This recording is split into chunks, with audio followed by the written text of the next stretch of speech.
2019년 피트 기출문제 3번 문제를 풀겠습니다. 난이도는 상입니다. 읽어보겠습니다. 그림은 반지름이 A인 속이 찬 원통형 도선 P와 반지름이 각각 2A, 3A인 원통형 껍질 도선 ST의 단면을 나타낸 것이다. 자, 그러면 여기서 먼저 표시를 합시다.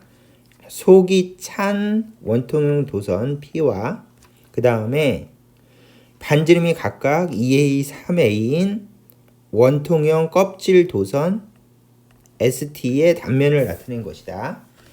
P에서는 전류의 세기가 I인 전류가 플러스 Z 방향으로 흐르고 단면에 균일하게 분포하게 흐르고 S에는 세기가 I인 전류가 마이너스 Z 방향으로 T에는 세기가 I인 전류가 플러스 Z 방향으로 각각 균일하게 분포하여 흐른다. 플러스 Z 방향은 종이면에서 수직으로 나오는 방향이다. 이렇게 돼 있어요. 그래서 속이 찬 원통형 도선하고 원통형 껍질 도선에 전류가 흐른대요. 그리고 전류의 방향과 크기는 각각 이렇게 표시가 되어 있습니다. 그러면 PST에 흐르는 전류에 의한 자기장의 성분을 나타낸 것으로 가장 적절한 것은 이렇게 물어봤네요. 그러면 이 문제를 풀기에 앞서서 이제 공식을 확인해 봅시다. 자, 보세요.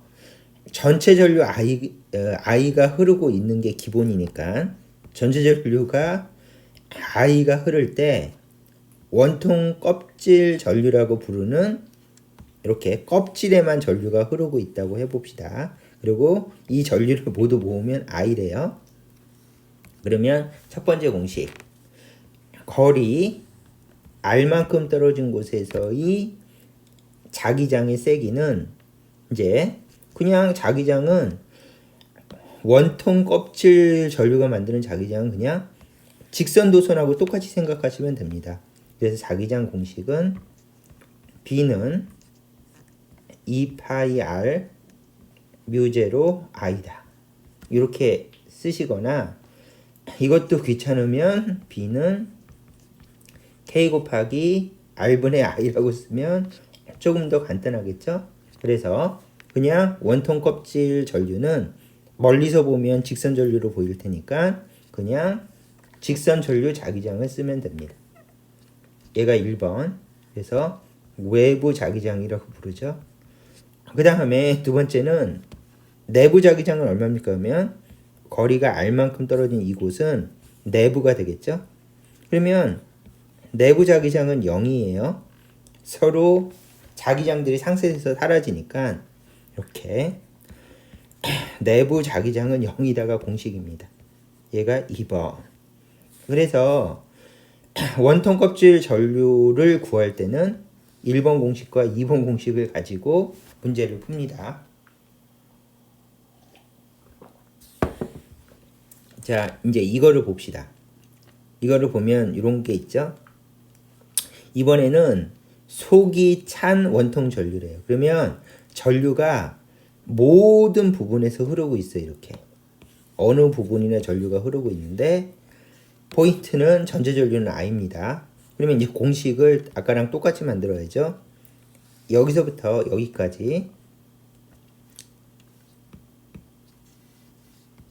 여기서부터 여기까지 거리 R만큼 떨어진 곳에서의 자기장은 K 곱하기 R분의 I라고 똑같이 해서 얘는 외부 자기장입니다. 얘가 1번.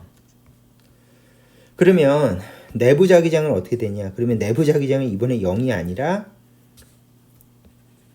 내부 자기장은 상수 곱하기 잘 안 보이니까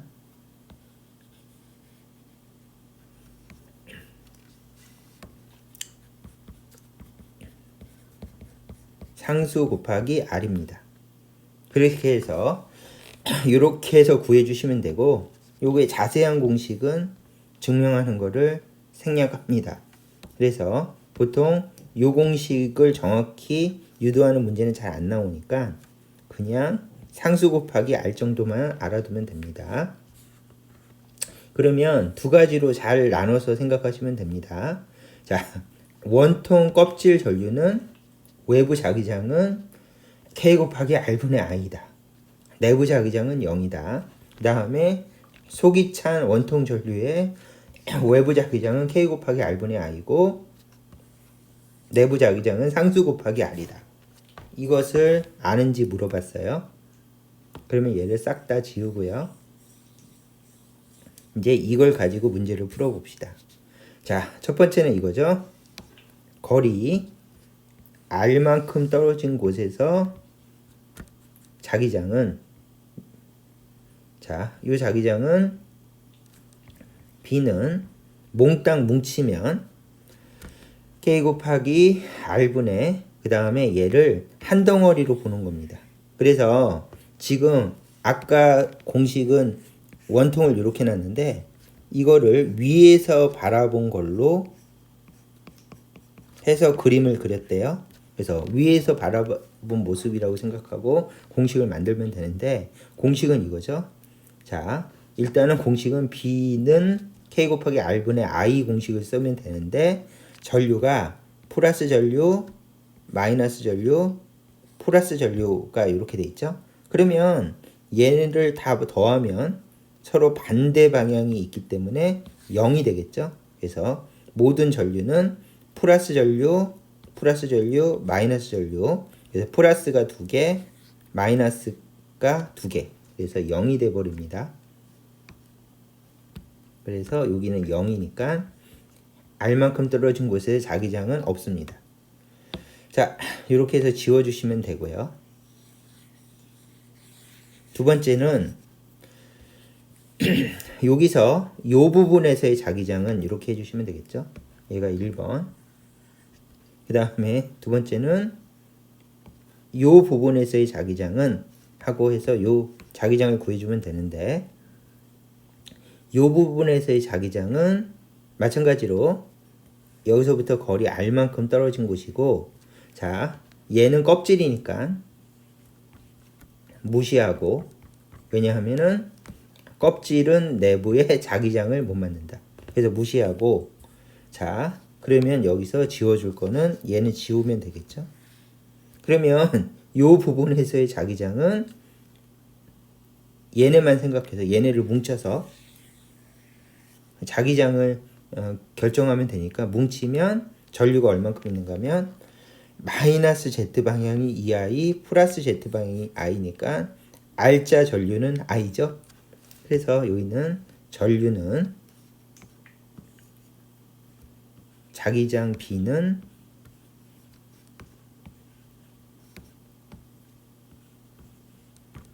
K 곱하기 R분의 I라고 적고 오른손 법칙 그래서 자기장 방향은 오른손 법칙을 써주시면 됩니다.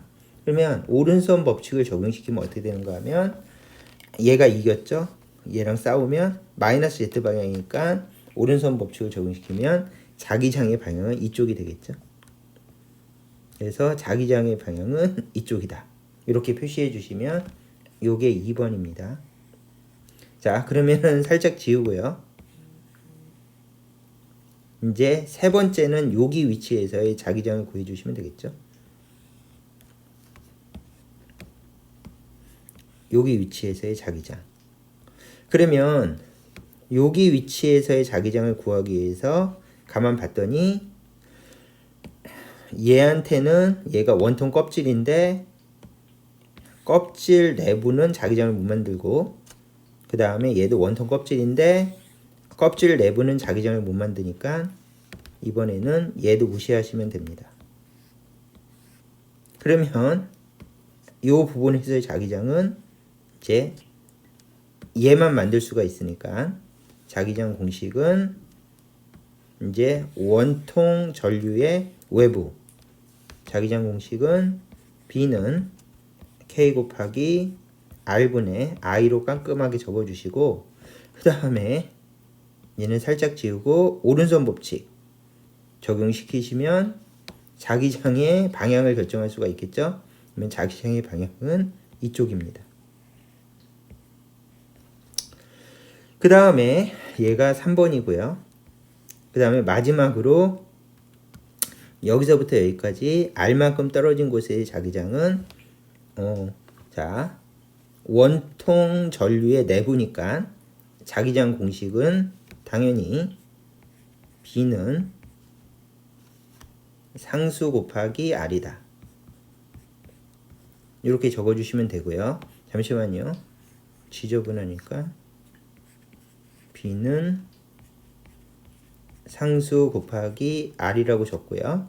그 다음에 자기장 방향은 플러스 Z방이니까 오른손 법칙을 해주시면 당연히 자기장의 방향은 이쪽 방향이다 해서 자기장의 방향까지 결정해 주시면 되겠죠. 그래서 얘가 4번입니다. 이렇게 깔끔하게 이제 자기장의 방향을 다 결정했어요. 그래서 일단은 가장 중요한 포인트가 껍질은 내부에 자기장을 못 만든다. 껍질은 내부에 자기장을 못 만든다.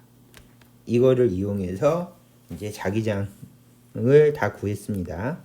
그러면 이 그래프로 그리라고 하니까 앞에서부터 이제 차근차근 그래프를 그려주시면 이렇게 해서 그래프를 그리면 첫 번째는 자기장이 상수 곱하기 R이니까 이렇게 자르고요. 그 다음에 점선으로 쳐서 자기장이 이렇게 직선 자기장이 그려지고요. 그래서 자기장은 R에 비례한다. 이렇게 그려주시면 되고요. 그래서 이것이 4번을 그린 겁니다. 그 다음에 같은 방향이죠. 그리고 자기장은 3번 자기장은 K 곱하기 R분의 I니까 이렇게 줄어드는 자기장을 그려주시면 됩니다. 그래서 자기장은 K 곱하기 R분의 I로 그려주시고요. 그래서 여기까지 자르시고요.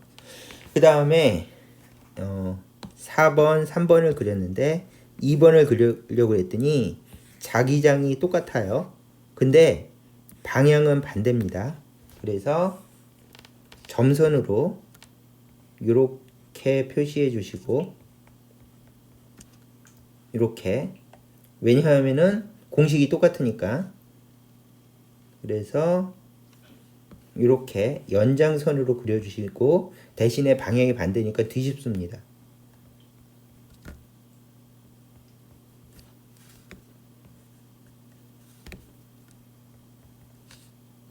그래서 뒤집으면 이렇게 되겠죠. 그래서 얘를 뒤집은 겁니다. 그러면 자기장의 크기는 K 곱하기 R분의 I로 똑같고요. 그 다음에 여기를 지나가면 마지막 1번은 0이니까 여기 자기장은 0으로 깔끔하게 그려주시면 되겠습니다. 그래서 이제 우리 자기장 원통 껍질 전류나 원통 전류를 이용해서 자기장을 구하는 방법으로 이렇게 깔끔하게 자기장을 구해봤습니다. 그러면 이거에 해당하는 답은 똑같이 생긴 거를 찾으면 1번이 똑같이 생겼네요. 답은 1번입니다. 자, 이렇게 풀어주시면 되겠습니다. 그러면 답은 1번 여기까지. 그런데 앙페르 법칙으로 배우신 분들을 위해서 앙페르 법칙으로 설명을 할까 생각을 해보니까 뭐 굳이 그러지 않아도 될 것 같아요. 이거는 그냥 여기까지 마무리 짓는 게 더 깔끔할 것 같습니다. 자, 여기까지만 하겠습니다.